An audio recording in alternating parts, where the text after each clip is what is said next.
Today's video is sponsored by Hunter Killer. So if you couldn't already guess, I'm kind of a big fan of thriller movies and shows. But like most people, I've been stuck at home staring at screens way too much recently. If, like me, you've been searching for a more analog way to get your mystery fix, look no further than Hunter Killer, the ultimate murder mystery subscription game for fans of true crime. Unlike watching a homicide investigation unfold on TV, Hunter Killer makes you part of the action, placing you in the shoes of a detective and tasking you with catching an elusive murderer. Each box, which comes conveniently delivered to your door, is part of an ongoing story. They all come jam-packed with high-quality documents, evidence, audio recordings, case files, and ciphers, which you'll use to eliminate suspects and progress through the narrative. As you do, you'll slowly get closer and closer to identifying the killer and completing the mystery. You can play it by yourself, with a partner by your side, or like I do, with friends and family. I found it to be a really great way to stay social, since there's nothing my circle of friends and I love more than playing detective, and actually being able to feel all the clues and share our findings with each other is much more interesting than sitting around in silence staring at a screen. So if cracking open a cold case with the boys sounds as good to you as it does to me, head over to hunterkiller.com/lazymasquerade and use promo code LAZY to get 20% off your first box. Again, take advantage of that criminally good 20% discount by going to hunterkiller.com/lazymasquerade and using promo code LAZY, and find out if you have what it takes to solve the mystery inside.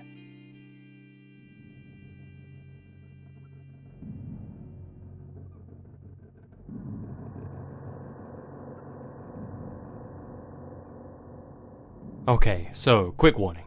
Don't Google this case unless you're okay with seeing some really messed up photos. I mean seriously, if you're squeamish, don't do it. I won't be showing them here, obviously, but if you decide to do your own research, don't come back here blaming Papa Lazy. Disclaimer over, let's get into it. So it's kind of difficult to cover solved and unsolved crimes from certain countries due to language barriers and reporting biases. For instance, over the course of my life, I've lived in Hong Kong, Taiwan, and Japan, travelled around most of Asia, and watched the news and made friends with the locals. There are some really interesting, and honestly messed up cases from all of those countries that we just never hear about in the West. That's because they're not reported. Since all the media surrounding them are in their native languages, even if you had heard about one, without a bilingual translator, you'll never be able to get an accurate picture of what happened, and only ever have a surface-level understanding of the events. As such, the vast majority of these mysteries remain region-locked, so to speak. Well, here's one from China that slipped through the net. And let me tell you, this is one messy rabbit hole to delve into. NANDA, aka the Nanjing University Dismemberment Case, is one of the most infamous and disturbing cold cases in Chinese history. Though the story surrounding it has gained urban legend status in the country over the years, the events that took place are all too real. The year was 1996. Nanjing University was, and still is, considered one of the best schools in all of the People's Republic, with a student body made up of the nation's best and brightest. A place where everything is orderly. On the morning of January 19th, however, the campus would wake up to a very unexpected, very unwelcome surprise. An employee cleaning the school's roads came across a bag of mystery meat in a disposable food waste bag in a dumpster. There were about 500 cooked pieces of meat inside. Being poor, and assuming that the meat had just been thrown out by the cafeteria staff, she took it home with her to eat. When she got home, she started washing the meat. She had found it in a dumpster after all. It's then that she noticed something at the bottom of the bag. 3 severed human fingers. This wasn't a bag of meat at all. It was a bag of human remains. And what's more, this wasn't the only bag found. The police were already investigating other reports from people who had made the same grisly discovery. Scattered around the university campus were 8 more bags, each filled with human remains which had been diced up and cooked. In a bedsheet near the main gate, investigators found the head of a human female. In another by a canal, they found some of her torso. Nearby were the girl's neatly folded clothes. Only her underwear was missing. Aside from being stained red with blood, they were in perfect condition, not torn up or anything. It was determined that all of her body parts had been dumped in the early hours of the morning that they were found. Nobody had noticed the burp. Altogether, the authorities found more than 2,000 separate pieces of whoever this woman was. Yeah, 2,000 pieces. The coroners did their best to piece her back together so that they could get a better idea of who the victim might be. In doing so, they realized that 4 of her organs were missing: her heart, liver, spleen, and a section of her intestines. The rest of her remains had been boiled, even the head. Whoever had sliced her up had done so with surgical precision and had used multiple tools to get the job done. The detectives clearly weren't dealing with a run-of-the-mill psycho with this one. They reached out to the parents of all of the students who hadn't been seen on the school grounds for the past few days. The mother of the victim was able to identify her daughter thanks to a distinguishing mole on her boiled face. These were the remains of Diao Aiqing, a 19-year-old freshman at the university. She was shy, solitary, and academically gifted. She didn't have any friends on campus, but then again, she didn't have any enemies either. She'd been missing for the past 9 days, but because she was always so quiet, nobody had noticed her absence. It's not clear at what point during those 9 days her life was taken. Some of her classmates reported seeing her on a busy market street on the night she disappeared. News of the case got out, and it quickly became a huge headline. The detectives knew they had to catch the perp.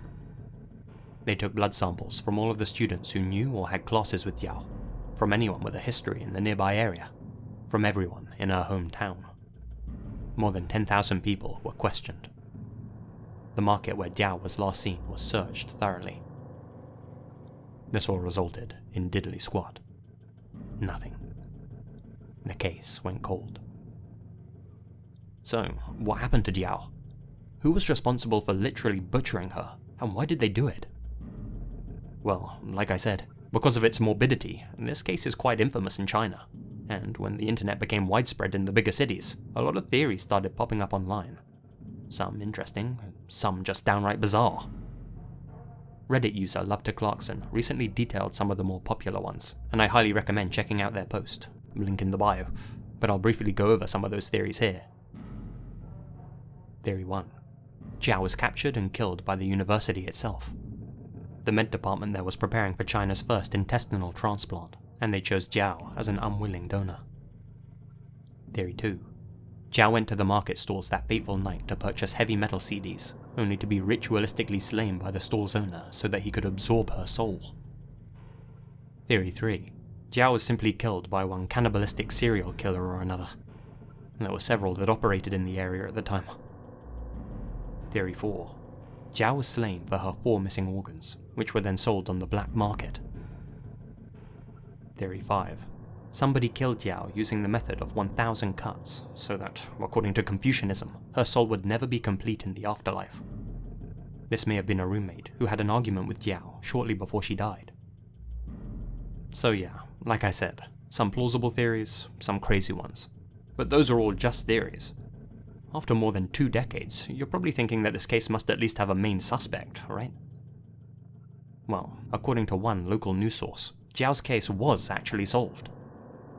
Apparently the perpetrator was a man named Li Jishuo. Jishuo was a well-respected medical professor at the university, was considered to be one of the top scientific professionals in all of China, and was the son of a high-up government official. The article, written in Mandarin, even states that he confessed to taking Diao's life and slicing her up, but that he was subsequently released due to insufficient material evidence. The report ends by saying that he and his wife fled to the US immediately after he was released. If that report's to be believed, then this case has indeed been solved, but since that's the only article online about this case actually having a resolution, well, it's kind of hard whether to say it's true or not. Given how corrupt the Chinese system is, I have to say it's pretty believable, and Jishuo certainly would have had the medical skill to slice her up so methodically. Still, with no other sources to back up the article's claim, and no supporting evidence, interviews, or details to speak of, we're kind of left in a bizarre limbo at the bottom of this rabbit hole. This case was solved. Or was it? If you Google Diao's name in Chinese, the next suggested search result that comes up is Li Jishuo. Searching his name leads to various discussion boards and conspiracy websites, some claiming that he killed Diao as part of a medical experiment because of her rare Rh blood type, others saying that the pair were former lovers. Again, all of those online rumours are just that, rumours. There's little in the way of real evidence to substantiate any of those posts. So, it could be that Li Jisho was responsible for Jiao's death, or he could just be a scapegoat in a case that still doesn't have an answer. People do like to speculate and reach conclusions after all. It's hard to find information about this case written in English, but it's been discussed a lot on the Unresolved Mysteries subreddit, so if you're interested in reading more, or sharing your own theories about what happened, I'd recommend heading over there and checking out some of the posts. I've left links in the description below.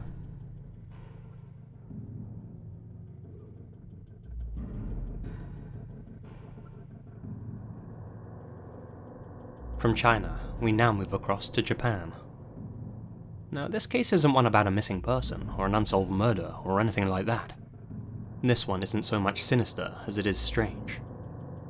The mystery of Kenji Iwamura. On July 24th, 1989, two mountaineers went missing in the remote wilderness of Hokkaido as they made their way towards the Asahidake mountain. Search and rescue helicopters were of course dispatched to the area, and while circling around the Chibetsugawa River, they spotted an SOS sign below, made from tree logs. They focused their search efforts around there, and found the two missing adventurists only 2 kilometers away. Their self-made SOS sign had worked. Only, they hadn't made it. The two men told the rescuers they hadn't constructed any such sign, and the fact that it was there had just simply been a massive coincidence. Understandably confused, the rescuers decided to check the area immediately around the sign. Someone had made it after all. Nearby, they discovered something shocking. The skeletal remains of an unknown man. His SOS sign had saved 2 people, but had failed to save him. Seeing how he was just bones which had been gnawed on by wild animals, it was clear he'd perished a long time before. His remains were examined, and it was concluded that he had broken several bones shortly before he died.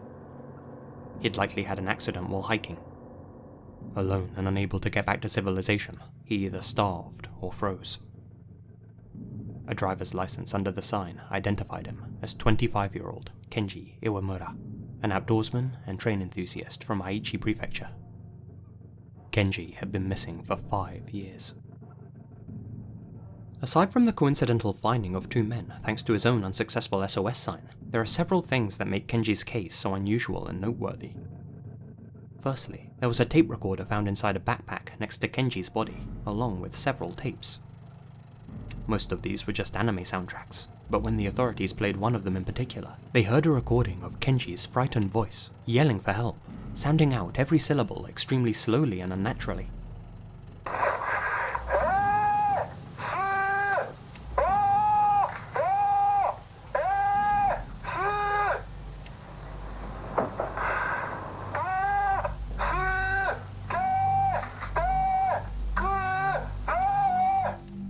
Translated, this is what Kenji said in the tape. "I can't move from atop this cliff. SOS! Please help! I'm near where the helicopter was originally, and I can't move further due to bamboo brush being in the way. Please help me out of here." Why Kenji recorded this into his tape recorder when there was no way of transmitting it is unknown, though some people have speculated that he might have been trying to save his voice, and so recorded the message so he could play it constantly, just in case someone happened to pass by. He likely knew that he would eventually grow too weak to talk on his own. The real question, however, is this. What helicopter was he talking about in the tape? Kenji had been staying at a log cabin, and told the owner that he was just going on a quick hike along the relatively short Asahidake mountain trail. He certainly hadn't got there by helicopter. Also in the recording, Kenji said that he was stuck atop a cliff, but his remains were found near the aforementioned Chibetsugawa River, far away from the only cliff in the area. How did he come to be there if he couldn't walk and was trapped by the bamboo brush? Most strange of all is this. The SOS sign itself was made from very large logs. The sign was stacked 3 logs high, and at its tallest point reached 5 meters. Given his injured and weakened state, it's hard to believe he would have had the strength to create such a sign, especially since he was apparently too hurt to even walk. he would have had to collect all the heavy logs, carry them, stack them. If he could do all that, why couldn't he get back to the nearby village? When Kenji was originally reported missing by the lodge's host, a search and rescue team went to go and find him, but failed to spot his SOS sign for some reason. That's despite the later rescuers looking for the two men spotting it very easily. Perhaps he made the sign too late to save himself. At least it eventually served its purpose, and who knows, Kenji's efforts may have just saved the lives of two strangers. So, what do you make of this one? How did Kenji make the SOS sign? Why was he found so far away from where he said he was in the tape? What helicopter was he talking about? And why weren't any rescuers able to find him when he first went missing? Let me know your thoughts in the comments.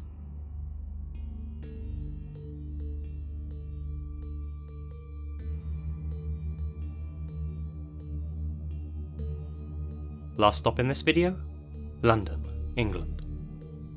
And this final mystery centres on 42-year-old Patricia Parsons, better known as Lee. She worked at the New Experience sauna in Camden, London as a masseuse.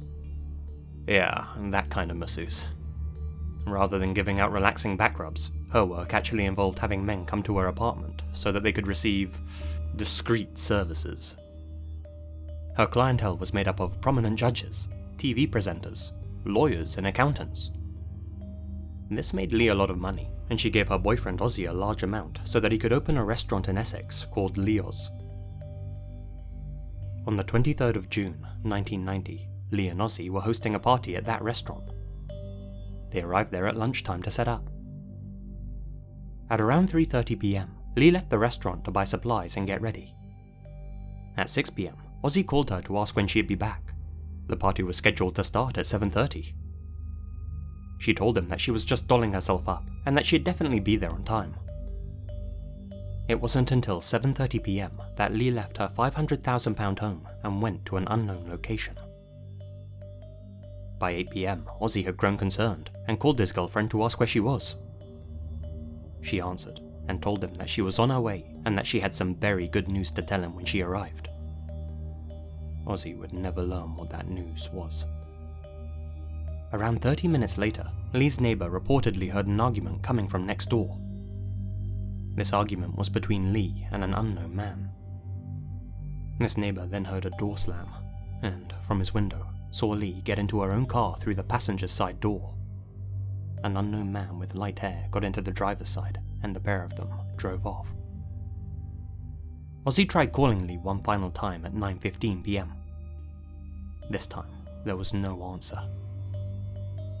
The next day, Lee's car was found abandoned in Epping Forest. Her lifeless body was inside. She had been beaten and shot 3 times in the head and neck with a crossbow. For obvious reasons, detectives believe her death was a premeditated execution. The most interesting piece of information that Scotland Yard's released is the fact that Lee's little black book, the book that contained the names and numbers of all of her high-profile clients, had been taken from her home. That book has never been found. This has led many people to conclude that her death was in some way linked to a client. Perhaps the good news that she was planning on telling Ozzy at the party was some kind of large payoff. Maybe she was blackmailing a client, threatening to go public or tell his wife what he'd been up to. If that's true, then it's now clear that this unknown client had no interest in paying for her silence. Still, that's just speculation. Another interesting detail is this. On the afternoon of her murder, a resident who lived next to Epping Forest reported seeing 2 men waiting by their cars on opposite sides of the road, right where Lee's body was later discovered. This resident remembered this because when she passed by again, 5 hours later, the men were still there, waiting. This could be unrelated to the case, of course, but it's super suspicious either way. What were they waiting for? The year before, in 1989, Terry Gooderham and Maxine Arnold were found dead in a car in Epping Forest, only 2 miles away from where Lee was found. They had both been killed with a shotgun. Gooderham had been an accountant and auditor for a number of London pubs, and their deaths have been linked to various organised crime groups. This has led many to speculate that Lee's demise was in some way linked to organised crime, a connection not unusual for someone in her line of work. There are obviously many unanswered questions in this case. What was the good news that Lee was planning on telling Ozzy at the party? Who was the man she was arguing with in her apartment, and why did she willingly let this man drive her away? Was her case linked with that of the 2 other people killed in Epping Forest only a year prior? If so, who were the 2 guys waiting by the side of the road the day she was killed? With the authorities releasing so little information about the case, even at the time that it happened, we'll probably never know exactly who took Lee's life. Not to mention, since all of her clients were from the upper echelons of politics and the entertainment industry, even if the truth ever is discovered, it'll likely be swept under the rug. The only gem of wisdom we can mine from Lee's rabbit hole is this: be careful who you do business with.